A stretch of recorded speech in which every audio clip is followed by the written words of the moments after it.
Okay, we're going to go ahead and get started. I want to thank everybody for coming out today. Hopefully you pick up on some fresh information. For those of you that have been to our webinars before, we have had several webinars on option selling, so this isn't necessarily a fresh topic, but we're going to talk about a few things that we haven't really touched on before. If you are, just as a forward note, if you are interested in learning a lot more about the specifics of option selling, the practice of it, the strategies, that sort of thing, we do get into more depth on many of the videos that are posted on our website. So if this sparks your interest, you might find some good information there. Today we're going to talk about the basics, how to get started, obviously from the title, as far as making sure you're using the right environment, the right margin to equity ratio, picking the strategy that's appropriate for you, because everybody has a different idea, and risk tolerance and that sort of thing. So let's go ahead and get started.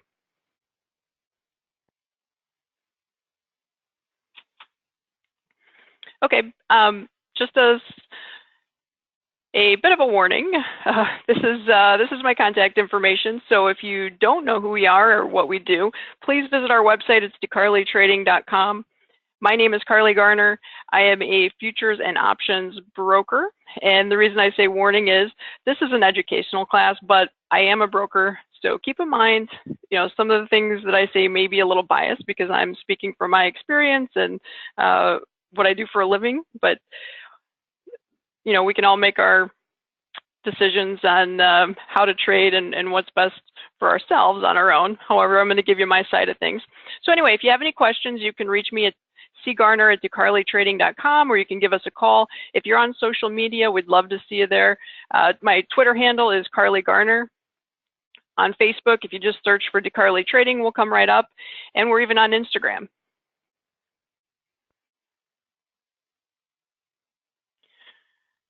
As another warning, if you do follow us on Instagram, and I hope you do, you're going to find a lot of dog pictures and dog videos. So if you're not a dog lover, maybe just stick to Twitter. All right, so if you don't know about me, I am a broker, I'm a strategist, I'm an author.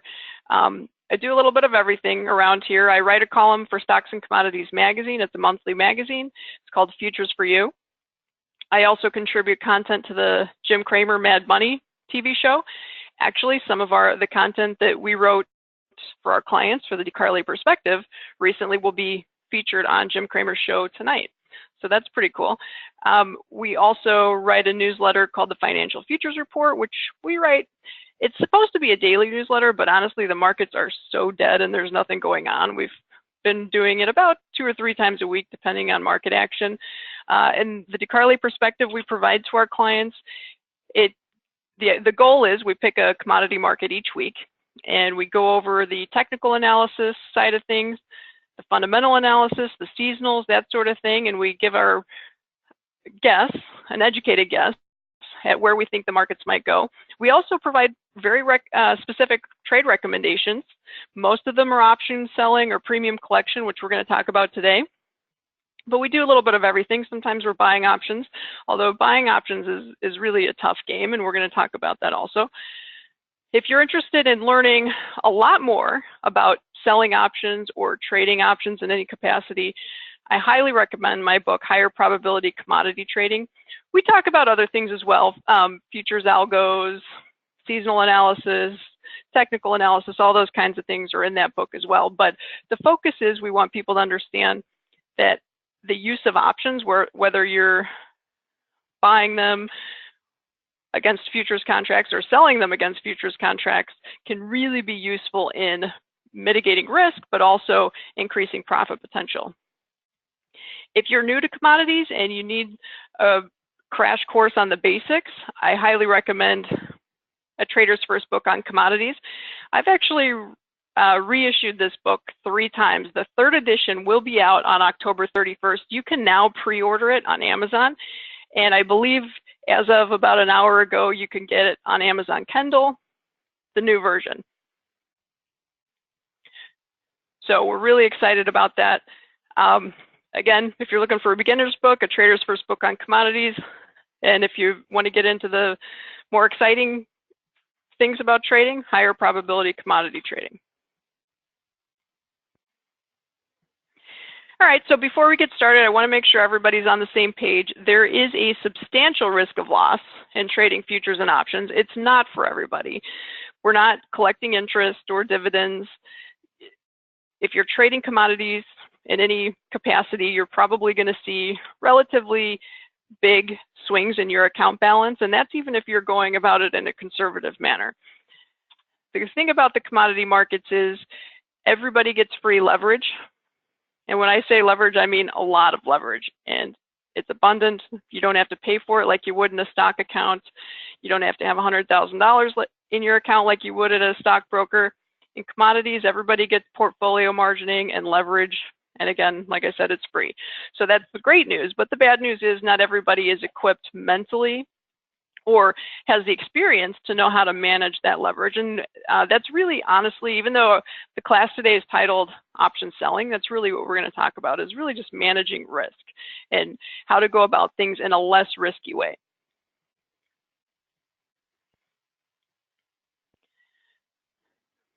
So option selling is typically not well received by beginning traders, and the reason being, it offers limited profit potential and unlimited risk.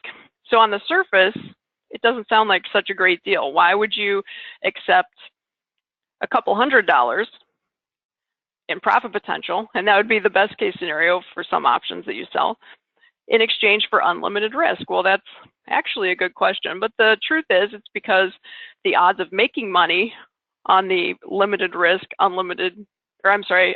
profit potential, unlimited risk venture of option selling is a lot greater than it is if you're taking the opposite side. And again, we'll talk about that as we go. There are horror stories of account draining losses by option sellers, and it gets a lot of bad press. Now, even a responsible option seller is going to see a lot of volatility in their trading account. There's going to be some stressful times. It's not easy money. However, a lot of times when you hear these horror stories about people wiping their accounts out, a lot of it is, they made a mistake as a trader. They either had too many positions on, they were using too much margin, they ignored volatility, those types of things. In my opinion, and this is my opinion, other people may think completely differently, but in my opinion, with proper risk management, option selling does deliver the optimal odds of success for commodity traders.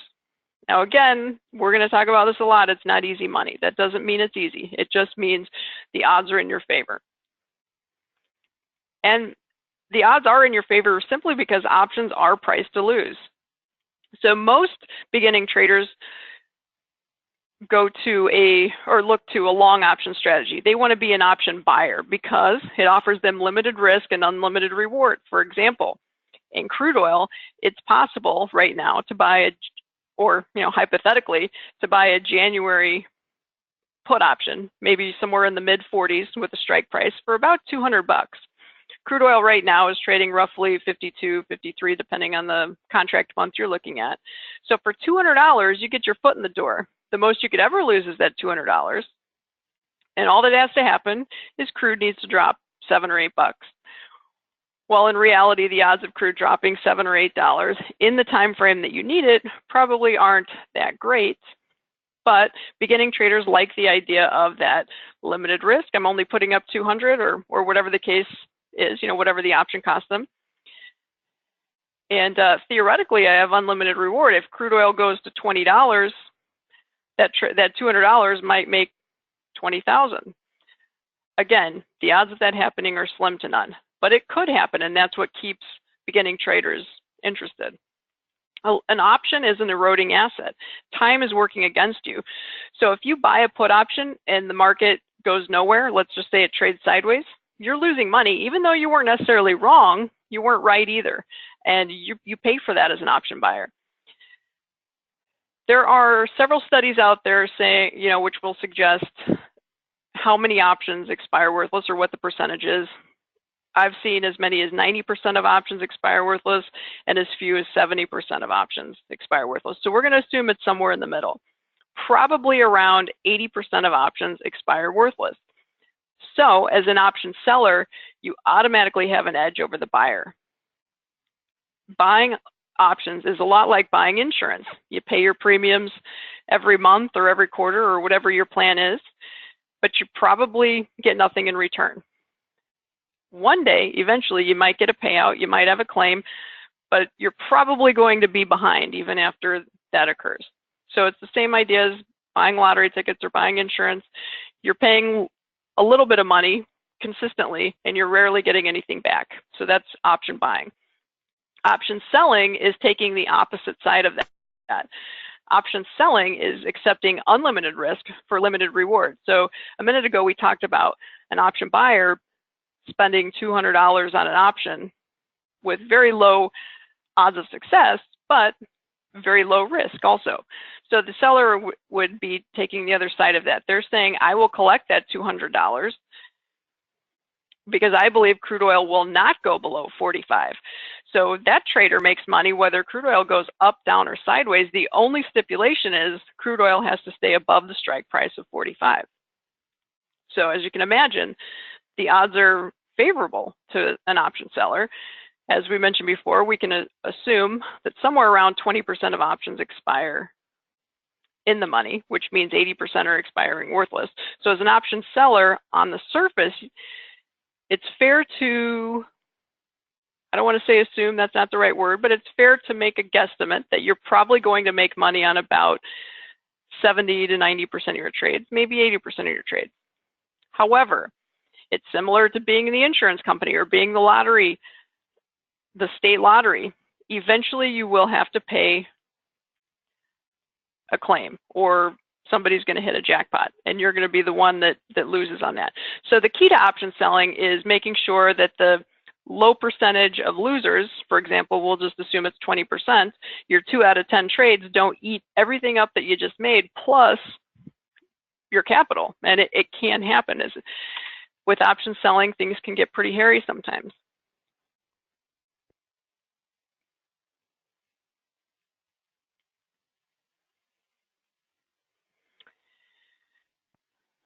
So as a quick refresher on what exactly a short option is, if you sell a call option, you're bearish. Remember, a trader that's bullish might buy a call option. They think the market's going higher, so they would buy it. The seller of that option would take the opposite stance. They're saying, I don't believe that the market is going to trade beyond the strike price of that option, so I will sell that option to you. The call writer or the option seller receives a premium in return for the liability of honoring the option buyer's right to buy the futures contract at the strike price. In English, let me explain this a little differently. If you're trading crude oil and you, as an option seller, sell a $60 crude oil option, a crude call, and let's just assume that you collect $500 for it, or 50 cents, you are accepting the risk of having to deliver a futures contract to the buyer at $60. So let's just say we're going to round and say crude oil's at $50. If we sell a $60 call, we're saying we don't believe that crude oil will go above $60. And assuming you hold their expiration and assuming that crude oil is below 60, you get to keep the entire 50 cents, which is $500. So you can see why this strategy, although on the surface might not look so great, why in the long run, maybe it is, because the odds are really in your favor. You don't have to be right, you just have to be reasonably not wrong. And the great thing about being an option seller is an option is an eroding asset for the buyer, but it's an eroding liability for the seller. So somebody that sells a put option would like the market to go up, but he can make money whether the market goes up, down, or sideways. The trick is the market has to go, can't go down below the strike price of the put. And further, to clarify, remember, when you sell an option, you're bringing premium in. So that premium acts as a risk buffer below your strike price. So if you sell a put option in crude oil for 50 cents, the market can go below your strike price by 50 cents before you even lose money at expiration. Now, we're going to talk about a little later why it's not quite that simple, because what these percentages, winning percentages and assumptions ignore is the fact that options are gaining and losing value every day, whether or not the futures price ever gets anywhere near the strike price, and that's where it gets tricky. It's very possible for a short option seller to lose a lot of money on an option that never goes in the money. In other words, the futures price never exceeds the strike price of the option. So their bet was correct. They were betting that the futures price never goes above or below the strike price of the option, and they may be absolutely correct, but that option might increase in value dramatically from where they originally sold it. So do futures option sellers have an edge? And again, a lot of these are opinions, not facts, but in my opinion, yes, they have an edge, but it's not a guarantee. Options are an eroding asset like we already talked about. So what this does is it provides the trader with ample room for error. More options than not expire worthless. So automatically the option seller is putting the odds in their favor by being a seller versus a buyer. Habitual option buyers, in my opinion, are throwing good money after bad in hopes of hitting a rare home run.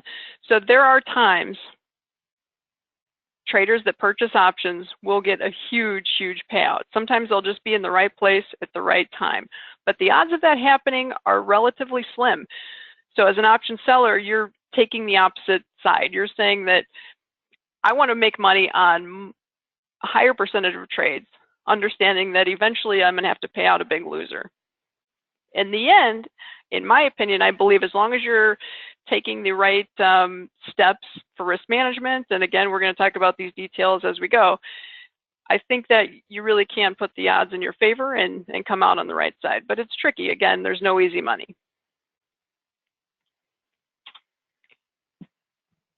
So is unlimited risk worth limited reward? And again, this is in my opinion. If the odds are favorable, yes, I believe they are. And it's really this simple. You know, there's a lot of books out there that will that use a lot of big fancy words and models and this and that, but it's really this simple. Option sellers are content with modest, limited reward gains, but in high frequency. An option buyer can be right and still lose money. And this is because a buyer of a call option not only has to be right in the direction, but he has to be right in the timing, and he has to be right enough in the magnitude to overcome the premium that he paid for that option. So the odds are really, really against an option buyer. An option seller can be wrong and still make money, and that is really what this is all about. I don't know about you, but I am not perfect when it comes to predicting market prices. Sometimes it seems like I do a pretty good job, but maybe that's luck, because other times I'm horrific at it. So the goal is give yourself some room for error. We're never going to pick the highs or the lows of a market, but if we can get in the vicinity, you can do pretty well.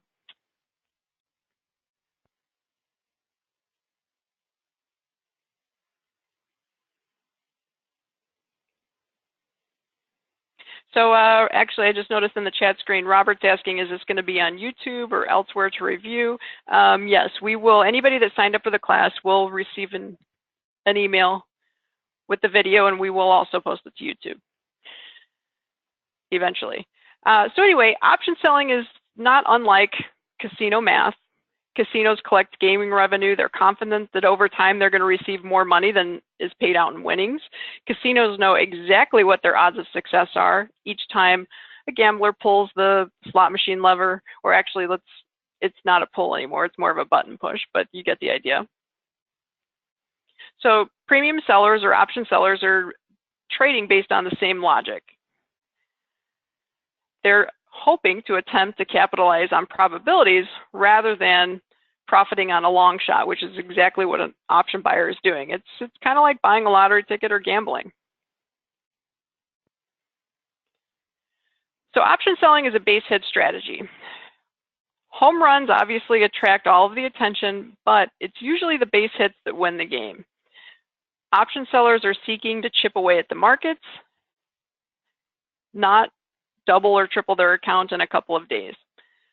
They're looking for slow and steady, and the concept of slow and steady gains in a commodity account is far different than that in a stock account, so I want to make sure that's clear. I know we have a lot of people coming over that are used to trading in the stock market, whether it's options or stocks, and they're trying to convert into commodities. So it's a little bit different. I'm not saying one's better or worse, but you have to understand the characteristics and the differences and know the risks. So with that said, egotistical traders are generally very bad option sellers because they are consistently looking to strike the big one. They want to collect a big amount of premium in a short amount of time. And that might work for a little while, but eventually it's going to catch up to them and they will be sorry. So option selling is more of a humble game. If you're on the risk-averse side and you consider yourself humble or at least not an egomaniac, maybe option selling might be for you.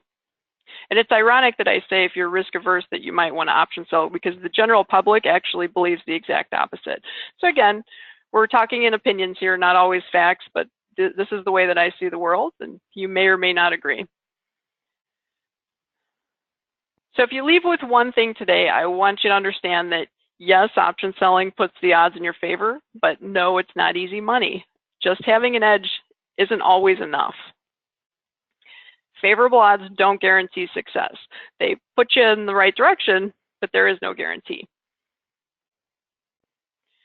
Long-term success as an option seller is only possible if the small percentage of losing trades, whether it's 1 out of 10, 2 out of 10, or if you're going deep, deep, deep out of the money options, you might actually believe it's 1 or 2% of the trades you might lose. So regardless of what your strategy is and what you think your win-loss percentage is going to be, the trick is you cannot allow that small percentage of losing trades to really wipe everything else out, and it can happen. If not careful, one bad day can wipe out years of work, and nobody wants to see that happen.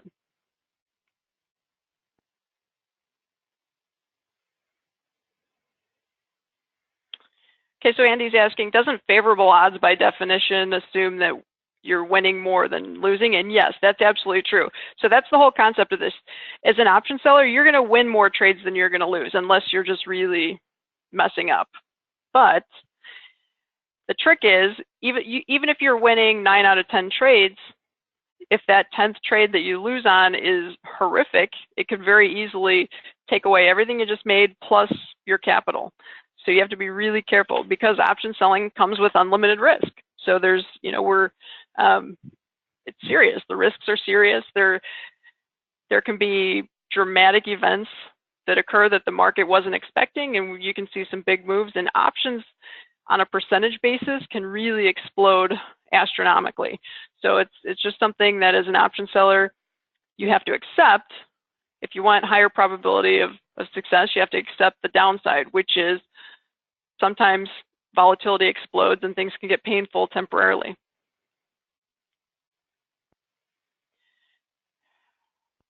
I am not a fan of probability calculators. There's a lot of fancy option software out there, some of it expensive, some of it not, that will allow you to type in an option and it'll tell you what the probability of that option expiring worthless is.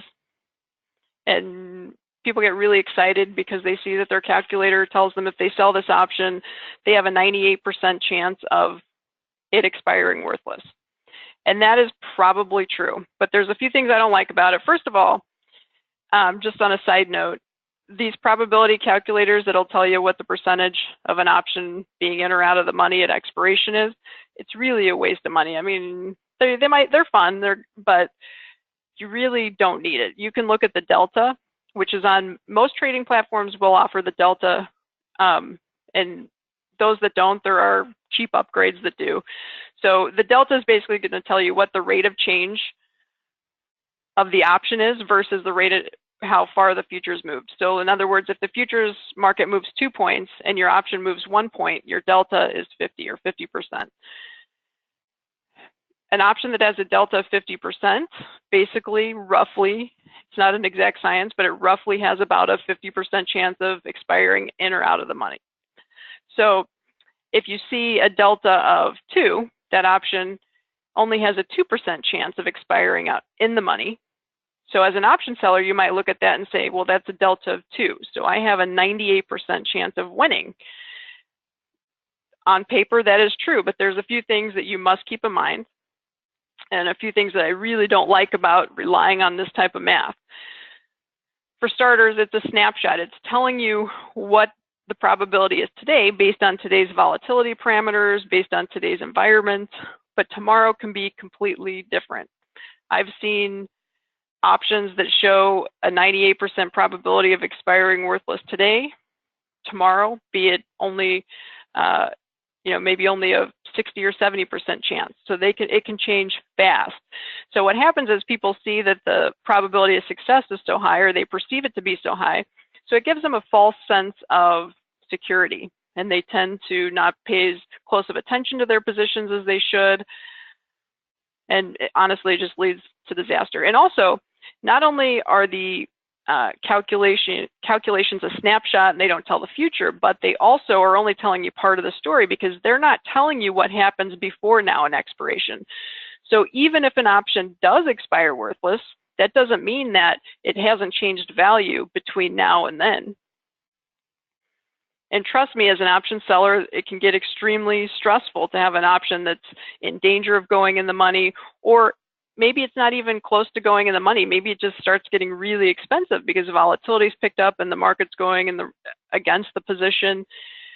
For example, earlier this year, we got into a little bit of trouble selling euro calls. I don't remember the exact months or strikes or when they expired and all that kind of stuff, but I can tell you the original trade was we were selling like a 118 call. And it was after the euro had already made a big run up, and so we felt like the upside was probably limited. If we would have held on to that position and done absolutely nothing, it would have expired worthless, I believe, if I recall right, and we would have made all of the premium we originally collected. However, it wasn't that easy. And in fact, we actually ended up losing a little money on the trade after a couple months of adjusting and back and forth and this and that. But to give you an idea, for that option to expire worthless, the market was below 118 at expiration. However, before expiration, in other words, between the time we entered the trade and by the time it expired, that option had increased to roughly, I want to say at one point it was probably $3,000 or $4,000. So somebody that collected $400 on an option suddenly would have been down, we'll just hypothetically say $3,500 before that option expired worthless. Now, to be honest with yourself, would you have ridden a trade out that far? Probably not, and nor should you have. So it just goes to show you, even if the probability turns out to be accurate and the option is going to expire worthless, that doesn't mean that you can't suffer a really big drawdown in between entry and expiration. So I feel like probability calculators just completely ignore that fact. And unfortunately, because options can fluctuate so quickly, traders are frequently forced out of short positions or short option trades at very large losses because they either run out of margin or they can't take the pain anymore, or whatever the case is. So again, just because options mostly expire worthless doesn't mean you sell an option, you sit back and relax. It doesn't work that way.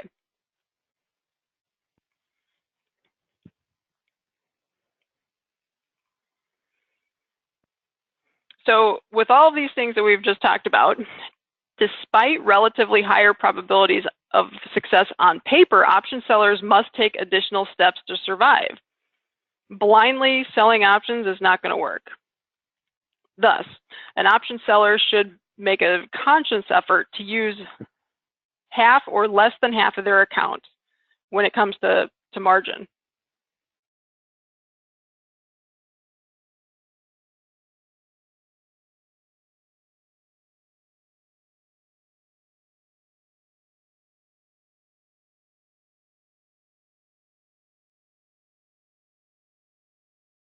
Okay, sorry about that. I had to get a sip of water. So as an option seller, and this isn't, there's not an exact science here. It depends on your strategy and so on and so forth. Generally, you want to keep your margin equity below 50%. But if you're selling naked options, especially if you're doing it in high quantities and in high concentrations, I would say you probably want to try to keep it closer to 30%. So in other words, if you have a $10,000 account and you're selling options, you may want to only use about $3,000 in margin. If you're doing strategies that have some sort of hedge, or not necessarily purely naked, or you're diversified in other markets, maybe you can go up to about 50%. But you don't want to go a whole lot over that. Some people look at that and they say, well, I'm wasting, all my money is sitting there just wasting away. It's not making money for me. But the reality is, as an option seller, that money is a necessary cushion.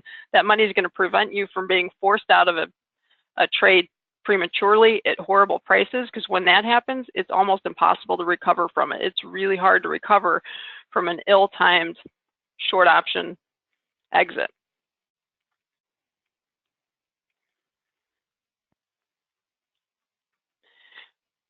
It's human nature to want to sell options in low volatility markets.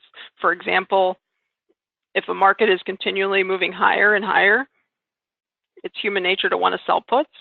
If a market's going lower and lower and lower in a steep downtrend, it's nature to want to sell calls. And that type of strategy will work for a long time. But essentially what you're doing when you do that is you're selling options that are cheap. You're selling them on the discount rack. Eventually, the market's going to flip around, and those cheap options are going to become expensive very quickly. I've seen options completely explode. In crude oil, I've seen options go from 10 cents, which is basically $100, to $2,000–$3,000 very quickly.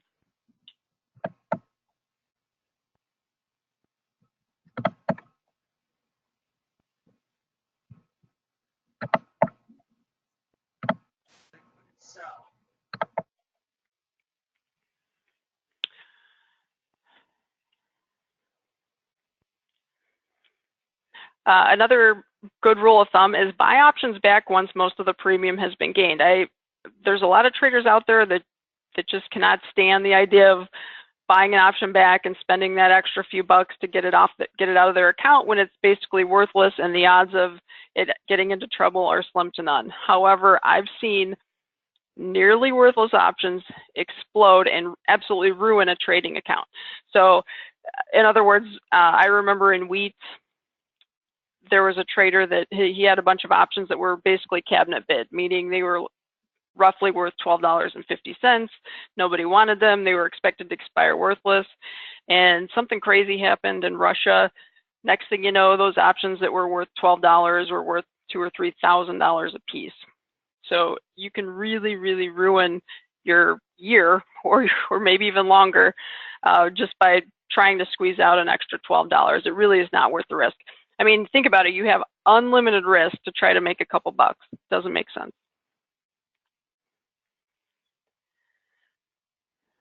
And there's nothing wrong with spending time on the sidelines if there aren't any opportunities. The biggest culprit to option sellers is being in the wrong place at the wrong time. Maybe it's a black swan move, or maybe it's not something quite as dramatic, but the idea is similar. We go from a low volatility environment to a high volatility environment, and if it catches you off guard, you're in the wrong place at the wrong time, it can be very painful. So rather than forcing trades, if there's not one, and risking something like that happening, take some time off, lay low.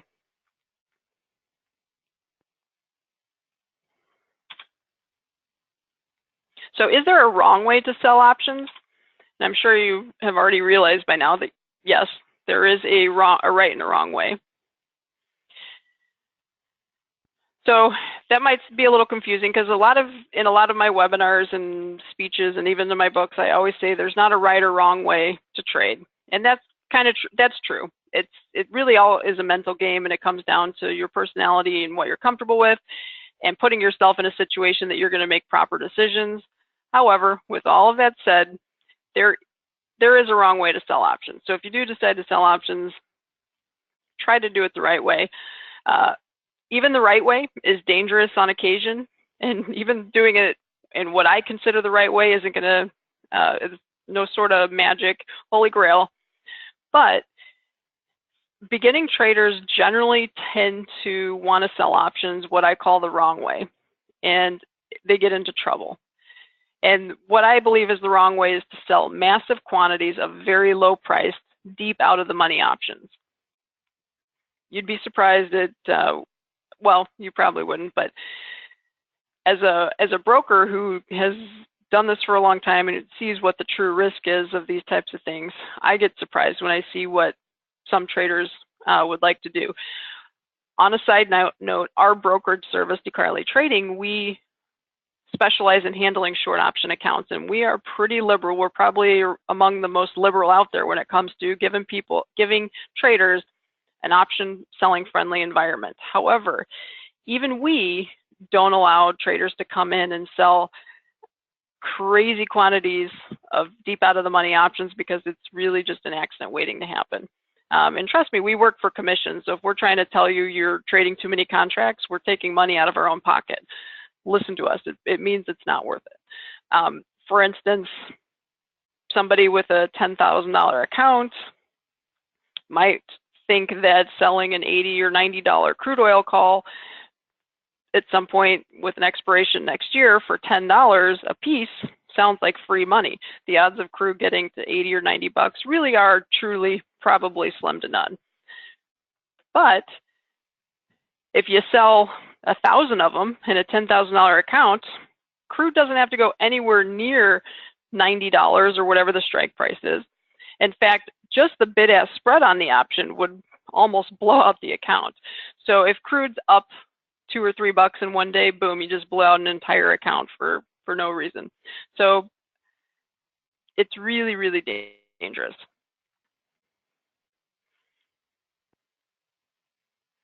And everybody has a different idea of what is a high quantity and what's too far out of the money. There really, honestly, it's not a black and white thing. This is my opinion. I think if you're selling options for anything less than $250 or $200 in premium, you're probably selling them way too cheap. And you're probably, to get enough premium to make it worth your while, you're probably going to do multiple lots. And it's probably going to put you in a situation where the risk is greater than the reward. But everybody has a different line in the sand, and it just depends on the market you're trading and that sort of thing. So your broker would be able to kind of walk you through that.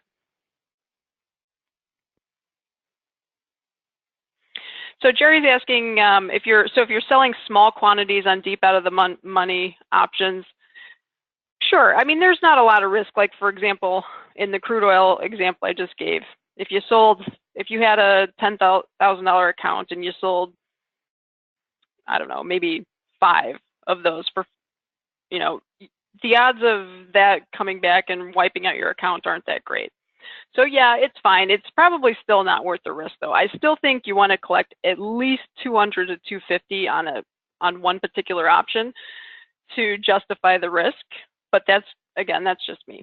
I think anytime you go less than that, you're probably going to be incentivized to trade higher quantities, and that's where people get into trouble.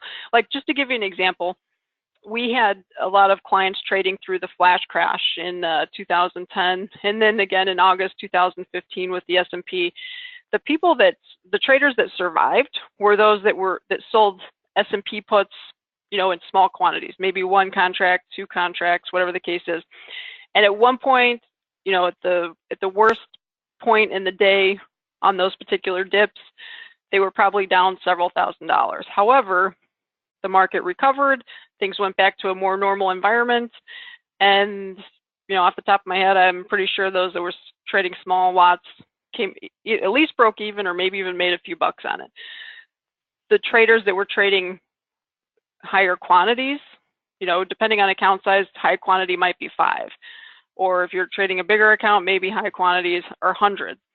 But those are the people that had a hard time holding on, because even if they had enough margin, it just, from a mental standpoint, it's hard to watch the options explode and your account value to be desecrated like that.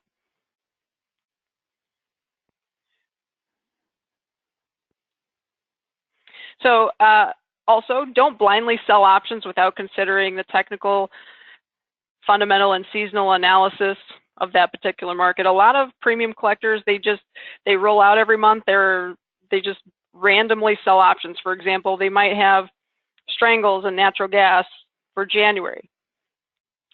And then when those get close to expirations, they'll sell the Februaries. And then when that gets close, they'll sell the Marches. And they don't care about what's going on in the market. They don't care about volatility or the trend or anything like that. They're just blindly selling strangles, and that type of thing. Sometimes it can work. I mean, if markets are quiet, it could work for several months or maybe even a couple of years. But in the long run, it's not going to work because the markets are going to eventually react to their environment. Okay, somebody's asking what NTM means, and that's near the money. I guess I just got lazy when I was typing it out. But don't sell high quantities of near the money weekly options. And the reason I put that in there is the Chicago Mercantile Exchange now lists weekly options on the E-mini S&P, actually the stock indices in general. The currencies, they also do it in the energies, crude oil, the grains. So what a lot of option sellers are trying to do is they've noticed that these options expire every week. So instead of selling options every month and then waiting for those to expire and then selling the next month, they're doing it on a weekly basis. In their minds, their profit potential is a lot greater because the premium erosion is quicker on those weekly options because they, quite frankly, only, they only have 5, 10, or whatever they're trading exactly. They only have a handful of days to expiration, so they lose value very, very quickly. When volatility is low and nothing's going on, it seems like you're printing money.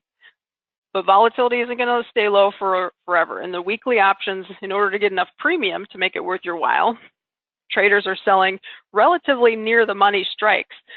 With the S&P as quiet as it has been over the last couple of years, this thing, it's probably worked like a charm. But if we do go back to any type of normalcy when it comes to volatility, those traders are going to have they're going to have a hard time because it only takes it's been a while since we've seen it, but the S&P can travel 100 to 200 points in a single session. Anybody that has a handful of weekly options could be wiped out in an instant. So you want to be really careful with those. So in my opinion, these types of things, you can get away with it for a long, long time, and you might make a lot of money for a long time. But if you do it long enough, it's probably going to catch up to you. Sorry, that's my puppy. She gets excited sometimes. So can commodity option be done with any commodity broker? And the answer is no, absolutely not. The broker does make a huge difference. And again, just for full disclosure, I'm a commodity broker and we deal in short option trading accounts, so I'm a little biased. However, I really cannot emphasize this enough. Even if you decide not to trade with us, if you're going to sell options, make sure you vet your broker properly. A lot of commodity brokers will not allow traders to sell options. They'll either forbid it outright or they'll forbid it in some certain markets or expiration months. So for example, I know some of the bigger stock brokerages that offer commodity options on the side, it's not what they do. They're totally just kind of dabbling in it, but they have no experience or expertise. They don't have anyone that can help you. And they'll only list, I know some of them only list about 5 or 6 markets to trade, like the Euro, the S&P, crude oil, and maybe soybeans. You can't trade all the markets, and then the markets that they will allow you to trade, they're only going to give you certain expiration months. I think a lot of them don't even list the weekly options. I think you're mostly dealing with monthly options in the first 1 or 2 expirations. So make sure you're with a broker that will give you anything that's listed on the exchange. You should be able to trade. Other brokers are a little more lenient. They'll allow you to sell options, but then once you're in, they pad the margins. They charge you above and beyond the exchange minimum margin levels. Others are a little more lenient than that. They'll let you sell options. They'll even charge you span. But if something goes wrong, they'll jump right in. Their risk managers will liquidate your positions. They won't even let you know about it. You open up your account and somebody's offset all of your trades. if you've ever sold options at all, or if you have any experience at all, you absolutely know that it would be almost impossible to bounce back from something like that happening. If somebody liquidates your positions without you knowing at the worst time, it would be really hard to recover. So don't be with the wrong broker. If you're going to sell options, make sure you have a good relationship with them. They understand what you're trying to do. You understand what they're trying to do, and you're all on the same page.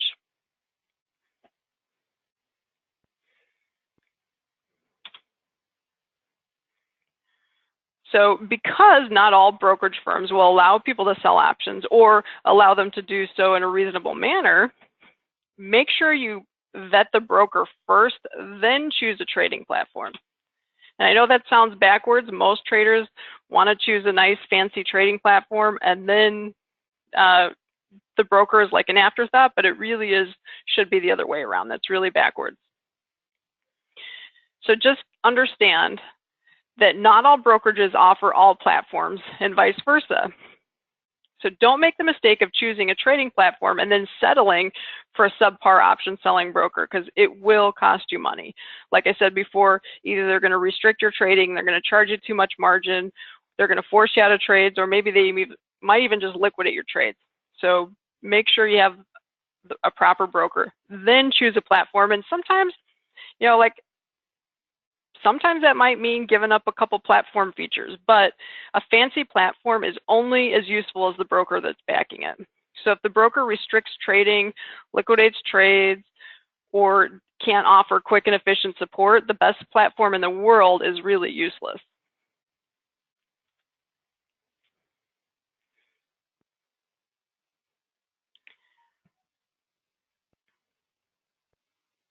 So option sellers will always get what they pay for when it comes to commission. I know if you're a futures day trader and you have your own analysis and systems and you're doing your own thing, honestly, the broker probably is going to make a huge difference most of the time, unless something crazy happens like the flash crash and you need some assistance. But an option trader really can't get away with just going to any Joe Schmo broker. It really will make a big difference in your bottom line, and you will get what you pay for.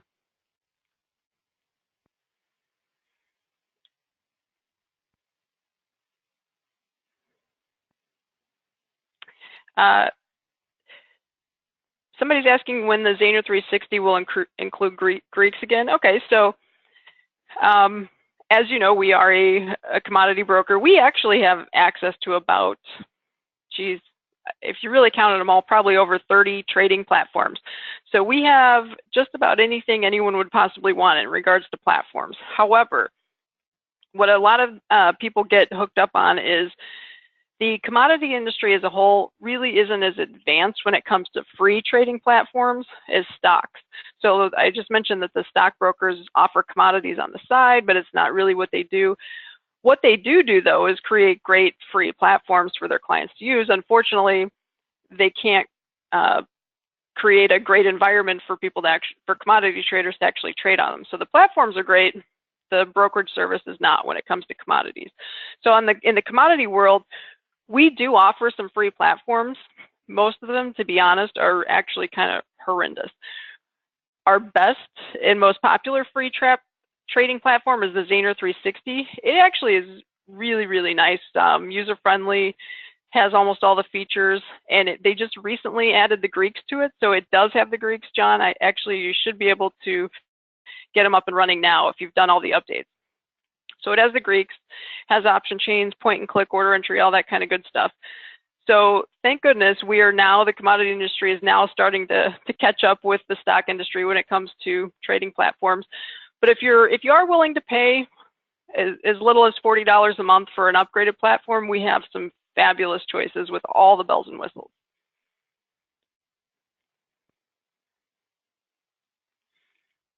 Okay, so Andy is asking, do commodity trade brokers need a different license than a stockbroker? Yes, and that's a big difference also. So commodity brokers are regulated by the NFA and the CFTC rather than the SEC, which is who regulates the stock world. And so commodity brokers are registered with the CFTC, yes, absolutely.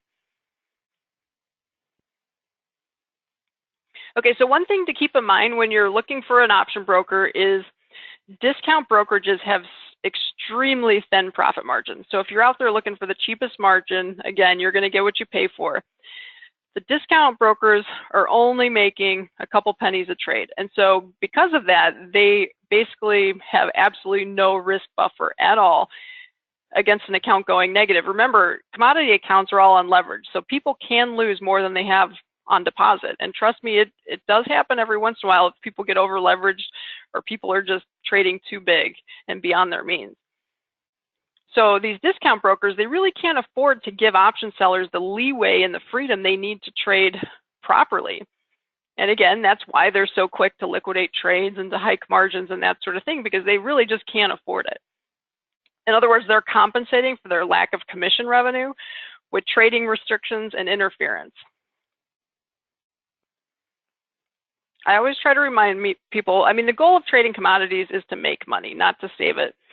Pennies saved today can cost thousands later. Unfortunately, fortunately for us, but unfortunately for traders, we do get a pretty steady inflow of clients that have those experiences. They tried selling commodity options at basically stockbrokers, which are called broker dealers, and they didn't have a lot of luck with it because the broker interfered. They charged them higher margins, and all these other things. So sometimes when you're trying to save money, it ends up costing you money. You have to look at the big picture. Make sure that whichever broker you choose, make sure they're going to charge you span margin. Span margin is basically portfolio margining. If you're trading stocks, you really can't get portfolio margining unless you have 100,000 or more in your account. But in commodities, everybody gets it. However, some brokers will charge what's called an upcharge. So if a broker is risk averse and they don't like option selling, they will charge an upcharge. In other words, they're not charging you span. That's the first question you should ask. The reason this matters is not necessarily so you can trade more, although that's if you are being charged a lower margin rate, you will be able to trade a little more. However, the real important aspect is if they're charging you above span, it increases the odds of you being forced out of your trades because of margin calls and these sort of things. Now again, we're basically seeing the lowest volatility in the S&P we've ever seen, and that low volatility is bled into everything. The commodity markets are near historical lows when it comes to volatility. The markets are just absolutely dead. So the last year or two, somebody that's trading short options at a stockbroker, they may not notice some of these things, but it will matter. In the long run, it is going to matter. Trust me. Volatility will be back, and you want to make sure you're being charged span margin and you're being treated properly.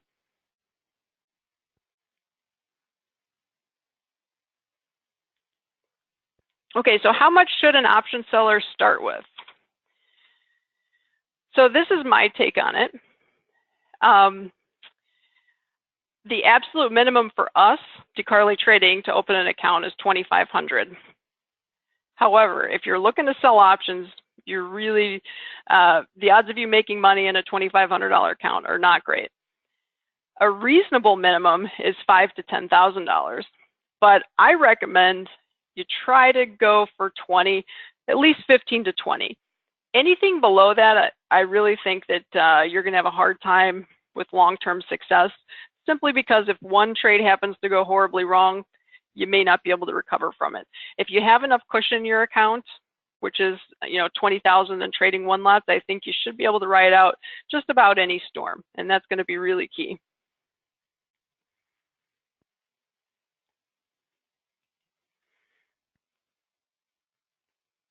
Okay, so actually, thank you, Jerry, for asking this question.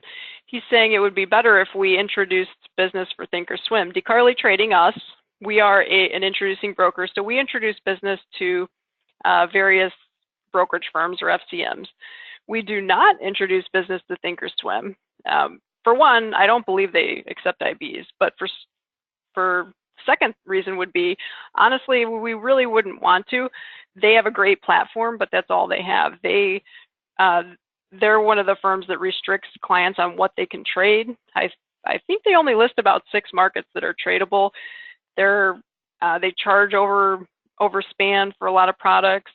So commodities isn't what they do. They have a great platform, but unfortunately, that's really all they have. When it comes to commodities, I'm not talking about stocks, that's a whole different thing. But for commodities, it's just not what they do, and they don't have what we need to make sure our clients get what they need.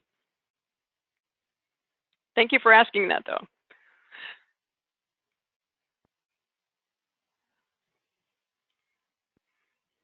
So credit spreads, naked options, or covered calls or puts.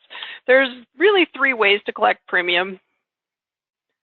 The right way for you may not be the right way for me, and vice versa. I found this quote interesting. There are hundreds of paths up the mountain, all leading to in the same direction. So it doesn't matter which path you take. The only one wasting time is the one who runs around the mountain telling everyone that his or her path is wrong. So all we're saying is there's technically not a right or wrong way when it comes to choosing the manner of option selling. A lot of people expect trading to be scientific. They want a black and white answer, but it really does not exist. It's not like that. It's all gray. Trading is gray.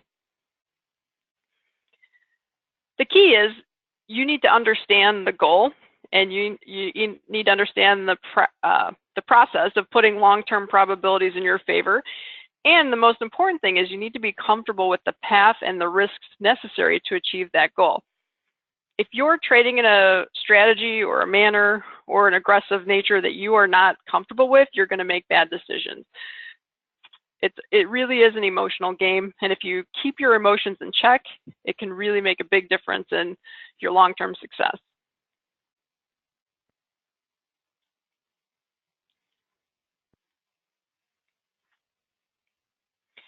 Okay, so somebody's asking, how is margin figured when selling options? Span margin calculations is actually pretty complex. In fact, the exchange kind of owns a monopoly on the equation. They really don't give it out, but we do know it's based on time, volatility, demand, expectations of changes in volatility, those sorts of parameters. They put it into this equation and they spit out a number. The rule of thumb is if you're selling options moderately out of the money, the margin's probably going to be about 1/3 of the futures margin. And the margin on short options should never be higher than the futures margin, because there's always going to be less risk in selling the option because you're getting the premium up front than there would be in trading the futures outright. So the option margin can be anywhere from the futures margin to almost to zero. There are some short options where the margin is like $100 or $200, but those are the options that are very deceiving. Those are the ones I'm talking about that are deep out of the money, that traders tend to sell in high quantities because they can, but they're actually very dangerous if sold in high quantities. If you sell 1 or 2, it's not a big deal. But if you're selling 10, 20, 30, or 100 of them, you could get into trouble if you're in the wrong place at the wrong time. So somebody's asking what an annual rate of return on an account is possible or reasonable. When it comes to commodities and option selling, I mean, it's not going to be a steady, it's not like when you pull up a mutual fund and you see you start with the 10,000 and it steadily climbs. It's really not like that. It's going to be a jagged trajectory. But I would say reasonably, I mean, think about it this way. The best CTAs in the business are doing 10 to 20%. So reasonably, I think, in the long run, you could maybe try to shoot for that. I like to say like the target should be somewhere between 2 and 4% a month. Some months you're going to lose money. Some months you're going to make more than that.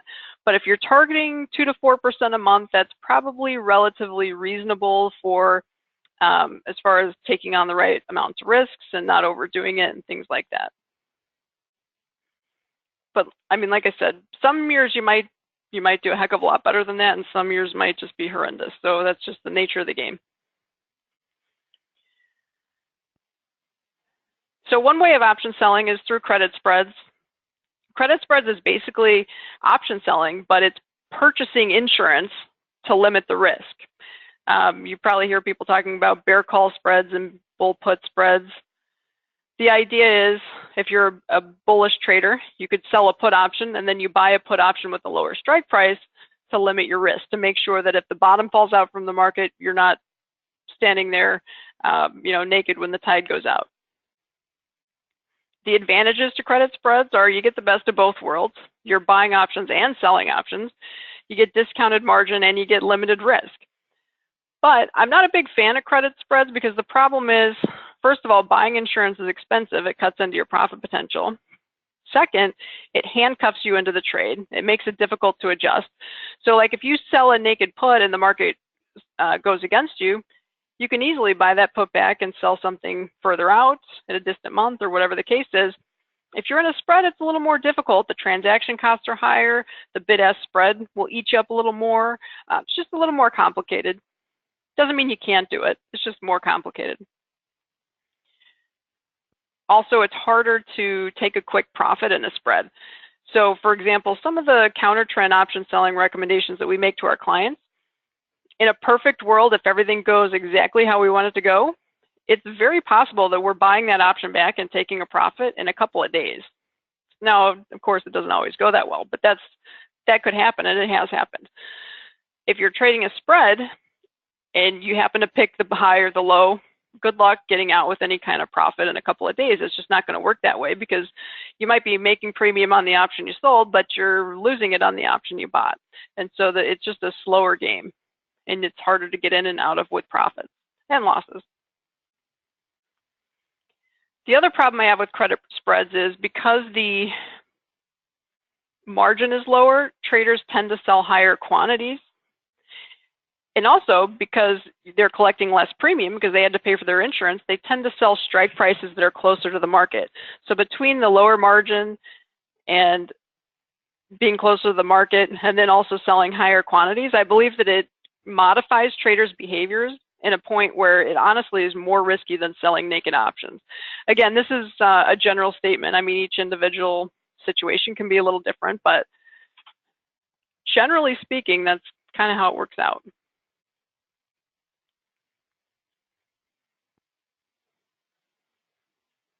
So I prefer to be a naked option seller most of the time, but recently the volatility in the commodity and financial markets has been pathetic. Like it's absolutely dismal. So it's really hard to find a risk reward that makes sense in this kind of an environment. For example, a trade that we like to do in the fall is generally bullish grain trades. So for example, we might sell soybean puts or corn puts or wheat puts, knowing that seasonally the market tends to bottom out around the harvest, the corn and soybean harvest, and then move up through the end of the year. Well, this year, we started looking at put options to sell, and there was no premium. To collect $500, we basically had to sell an at-the-money option with 3 months to expiration. It just made absolutely no sense. So there was limited reward, and the risk was wide open on the downside, but the risk was right there. It was almost immediate. So what we did instead is we bought the futures contract and then sold calls against it. You still have the problem of the options are cheap, but we just felt like the prospects were a little bit better in regards to being able to take a quick profit if we were right and not exposing ourselves to too much risk on the downside. So you want to be careful with, even if you consider yourself a naked option seller, sometimes the environment just doesn't work. So you don't want to force trades. You have to give what the market take what the market gives you, I should say. So the reason I like selling naked options normally is because it enables traders to sell options that are further from the market relative to what they might have done with the credit spread. Naked options are margined higher, so it removes the temptation to trade in high quantities, which can be dangerous. If you start stacking on 10, 20, 30 lots and something goes wrong, it can get really painful. Also, naked option traders, they know what they're getting into. They are not lulled into a false sense of security as spread traders might be. You'd be surprised with some of the option spreads that traders put together. And I'm not saying it's wrong or it's bad. It's just it's something I'm not comfortable with. For example, there's an E-mini S&P, a typical put spread might collect $250 to $300, and the risk might be $2,000 to $3,000. So for me, I mean, ideally you wouldn't want to risk $2,000 or $3,000 on an option you collect $300 on. That could still happen, obviously, with a naked option, but you know, are you really any better off with a credit spread if your risk is $3,000 on a $300 credit? I'm not so sure. Again, I'd rather get further out of the money and take my chances there.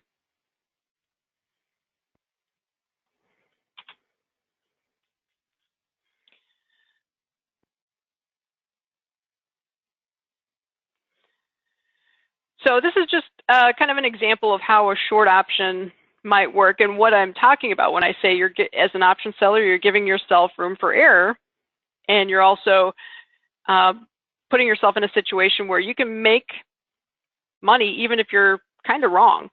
So in this particular example,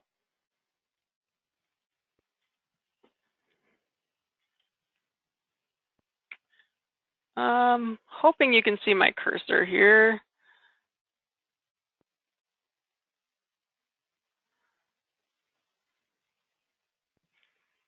Okay, I assume you can see my cursor. So anyways, somebody might look at this chart and think the S&P is overbought, it's against resistance. There's a couple ways they could play it. You could either sell a futures contract, you could buy a put, or you could sell a call. In my opinion, selling a call might be the best way to go about it. We actually played the S&P a little differently. We'll talk about that later. But if someone decided to sell a call, they could sell a 25.90 call, which is roughly 40 points out of the money from here, for 16 points or $800. All that has to happen for that trader to make that $800 is the S&P can't go up above here at expiration. So as long as the market's below 2606, the trader makes something. If the market's below 25.90 at expiration, you keep the whole $800. You can see the profit zone is basically from 25.90 to 0. So the sad thing is, if you're too right, there's no such thing as being too right, but if you're really right and the market sells off sharply, the most you ever make is your $800. So market can crash and you only made $800, but it can go up quite a bit, meaning you are wrong, and you still make your $800. So that's the beauty of option selling. Option sellers don't need to be right, they just can't be too wrong.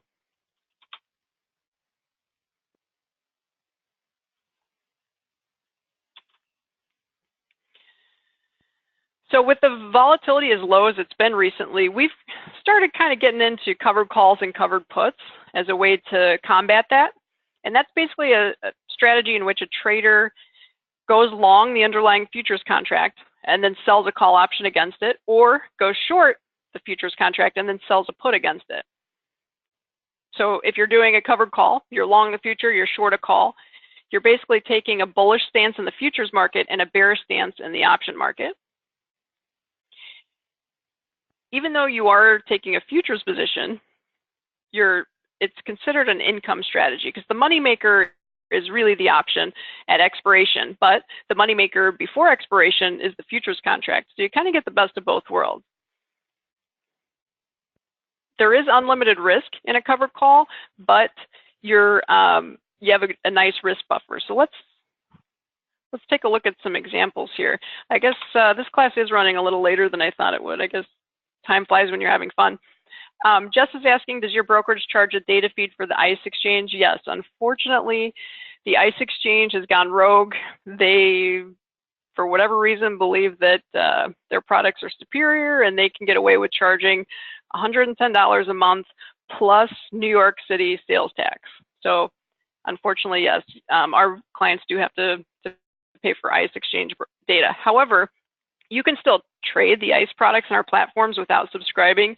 And we do have a platform that is capable of delayed quotes.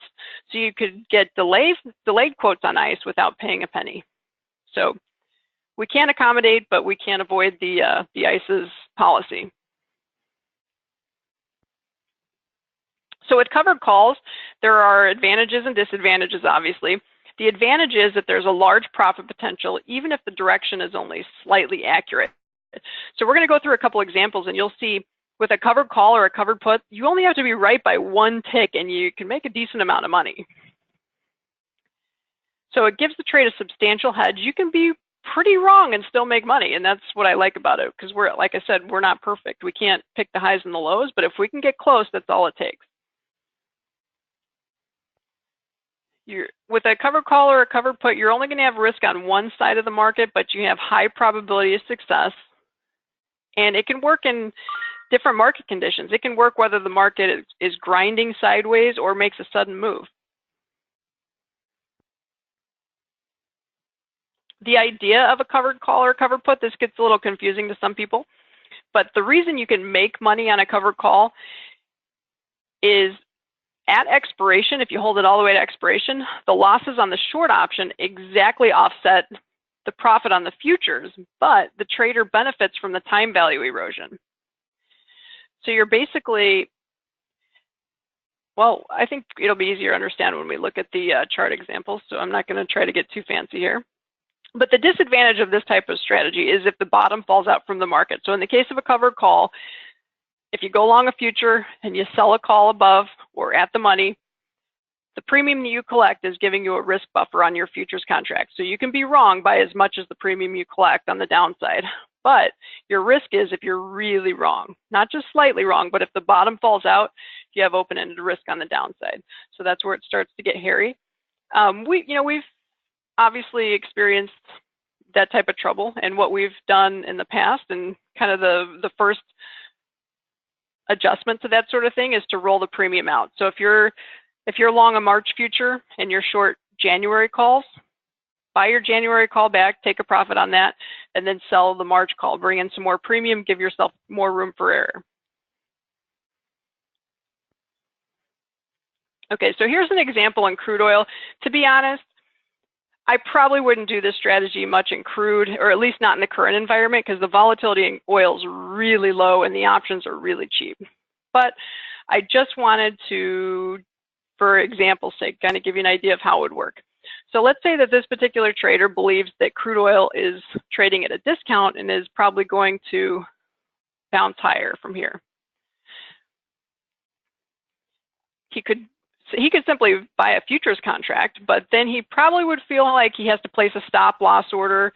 And you know how stop loss orders are, they probably are going to get filled at the worst time, and then the market reverses and runs without you. That's just unfortunately how stop losses tend to work. So a better idea might be to go long a futures contract at roughly 44 and then sell an at the money call, a 44 call. So we're basically buying the future, we're selling a call right here with this strike price. We're collecting $2,500 for that call, so we're bringing in $2.50. So what that does is it gives us $2.50 in room for error. We can be wrong by $2.50 and still break even. So that's what I'm talking about when I say a risk buffer. So a futures trader would have to be perfect in their timing. I mean, unless they want to stomach a big drawdown and that sort of thing, and it's a lot more stressful. So this method of trading takes the stress out of it, not completely, but it mitigates it. The great thing about this also is a futures trader that went long at 44 and did not sell the option would basically need the market to go to make 2,500 bucks. He'd have to see the prices up here, 46.50. But the option trader, the one that bought the future and then sold the call for 2,500, he makes 2,500 even if the market stays right here. If the market is right here at expiration, he makes 2,500. So he didn't have to be right like the futures trader did. He just had to not be wrong. If he was too wrong and the market broke below 41.50, down here is unlimited risk, and that's where things get scary. You'd have to adjust the trade at some point, maybe even decide to get out. Maybe you're just wrong and that's it. But you can see that the odds of success are far greater to somebody that's selling premium against their future than it would be for someone that just tried to buy a futures contract, catching the falling knife and hoping for the best.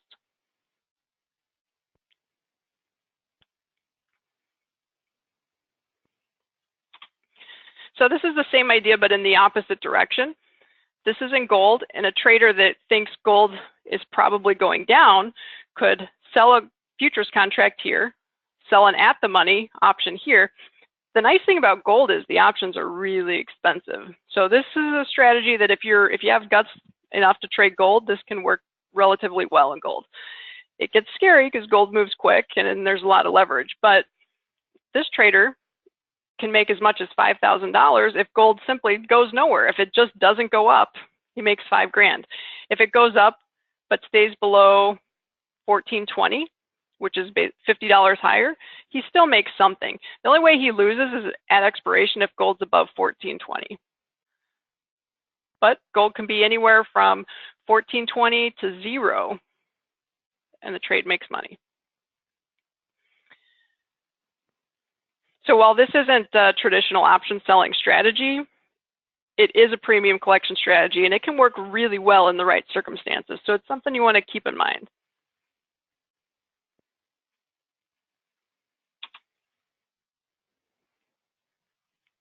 Okay, so Robert's asking about, in regards to the ICE exchange that we just talked about, is delayed data fine for swing trading? Yes, absolutely. Delayed data is definitely okay for swing trading. Live data would be kind of a luxury, but I don't think it's, honestly, I don't think it's necessary.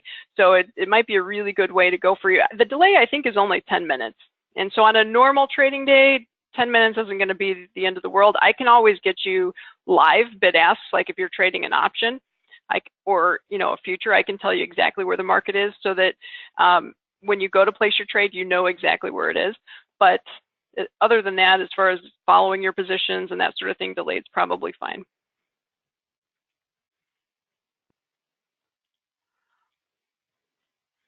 Yeah, and someone's asking if the dollar index would be included in that. And yes, we can get you delayed data on the dollar index without paying the exchange fees.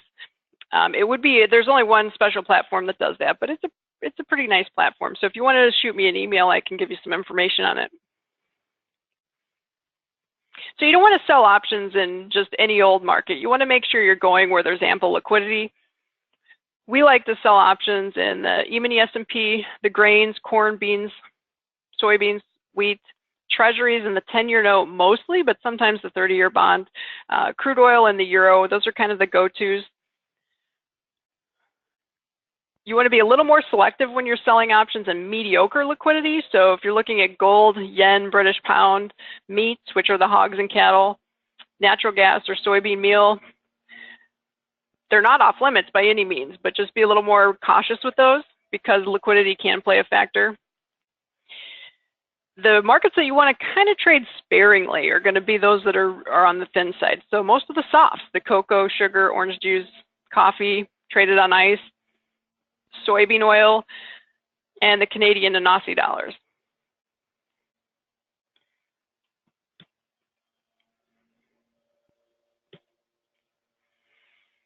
So not only do you want to pick markets that have liquidity, but you want to pay attention to liquidity in each strike price. And a lot of times liquidity goes to the even numbered strike prices. So if you're trading gold, like 1200, 1250, 1300 strikes are going to have quite a bit of open interest. If you start going to weird stuff like 1220 or 1230, then you're going to see less action. You don't want to change your trade completely to accommodate for the liquidity in the strike prices because market makers generally quote tight bids and asks, but just keep in mind that if you're trading an option that has less liquidity and something happens, volatility wise and the market goes nuts, you're going to have a lot harder time getting in and out of that option. So just be careful with it and be mindful.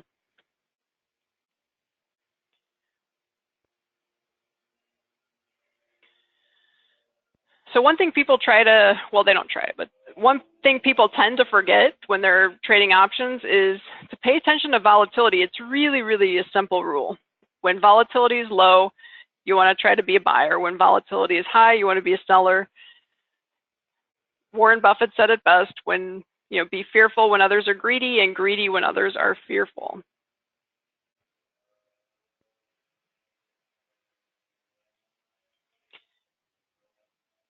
So you want to be a net option buyer occasionally, not always, but occasionally, like if volatility is really low or a market that nobody's paying attention to and it's not really moving. Sometimes you can find some really cheap options that are just great deals.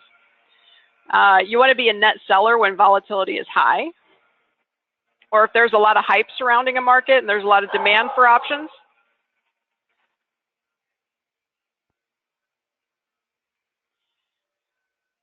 Is the trend really your friend?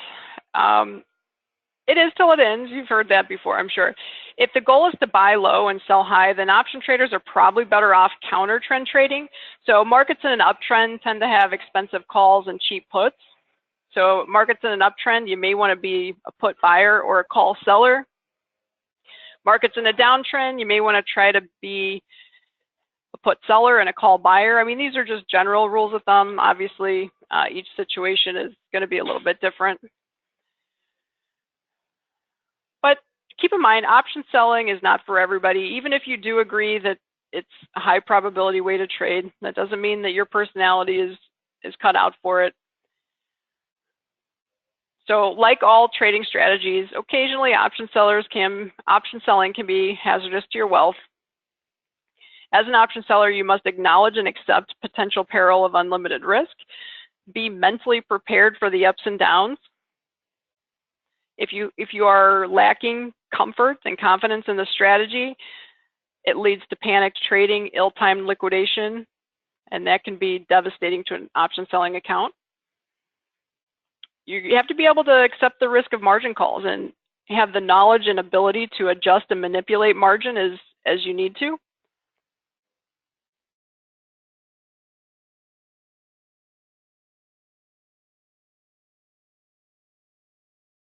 That's where we come in. I mean, obviously, we prefer that our clients don't trigger margin calls, but when it does happen, we've been doing this for a long time, so we can generally give them ideas on how to manage their margin without liquidating the position or adding money.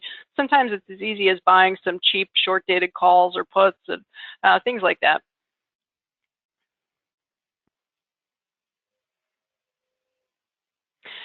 It also comes in very handy to have the ability to adjust your risk, and timing and execution of adjustments are crucial. I mean, obviously, nobody can see the future. We don't know what's going to happen tomorrow, but just keeping a level head on your shoulders and adjusting when things aren't going right can really go a long way towards moving your account in the right direction. And really, the bottom line is be well capitalized. If you're trying to sell options in an account with a couple thousand in it, you might be okay, but the odds are against you when you start doing that sort of thing. Your timing's going to have to be a little more perfect. You're not going to have a lot of room for error, so you want to be careful with that. So I want to thank everybody for coming out today. Hopefully you got something out of the class. If you have any questions or if there's anything that we could do for you, we would love to chat with you. You can visit our website, DeCarleyTrading.com. We have a lot of educational videos and articles that might help you in the process of getting up and running. We also have these 2 books are available at any bookstore. However, they're cheapest on Amazon. It's really hard to beat Amazon Prime. So you'll find them there. Again, the beginning book is a trader's first book on commodities. And even if you think you're a seasoned pro, you still might get a lot out of a trader's first book on commodities. It's different than any other beginner book you've ever read. It's basically going to tell you everything you need to know about trading futures and options before you ever place a trade. So we don't talk about market theory or analysis in that book. We just talk about making sure you have the right environment for trading. And then higher probability commodity trading gets into actually choosing the right choosing a strategy that fits you, that sort of thing, market knowledge. So anyway, please feel free to shoot me an email or give me a call. Check me out on social media. We'd love to hear from you. Thanks for coming.